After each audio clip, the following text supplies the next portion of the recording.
আসসালামু আলাইকুম রহমতুল্লাহ। দর্শক কেমন আছেন সবাই? আমাদের এলাকায় ভোলা জেলার কুঞ্জহাট বাজার বদ্দরপোল বুড়িয়ার দোকানে আমরা আজকে এই ঘোড়াটাকে পাইছি।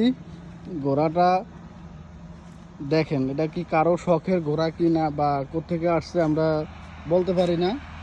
তো আমরা যখন এটা দেখছি মানে কোনো দড়ি ছিল না, ছোটাছুটি করতেছে, তো পোলাও এনে ধৈর্য এখানে বান্ধা রাখছে। তো এই ঘোড়াটা যার যদি কারো হয়, যদি নেন তাহলে যোগাযোগ করেন, কমেন্ট করেন, বা আমার সাথে যোগাযোগ করার জন্য আমার ফেসবুকে নাম্বার দেওয়া আছে, সেখান থেকেও যোগাযোগ করতে পারেন। এখন এটা আমরা রাখতেছি, ঘোড়া যদি কারো যদি হারে যায়, হ্যাঁ উপযুক্ত প্রমাণ দিয়ে নিতে হবে, কারণ যে কেউ তো বললে দেওয়া যাবে না। এটা যে আপনার এরকম প্রমাণ দিতে হবে, তখন আপনি এটা পাইবেন।